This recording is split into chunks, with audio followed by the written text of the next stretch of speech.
Well, it's important to us because we get to honor good businesses. Most of what we do all day long is deal with complaints against businesses and charities that are not doing what they say that they do. And we literally expel members every single month for not keeping the promises that they keep.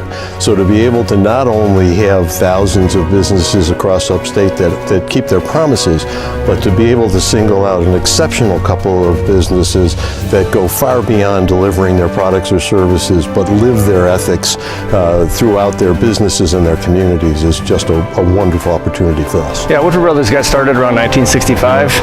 Then when they formed the company, they had basically created a pact with each other that they would never lie.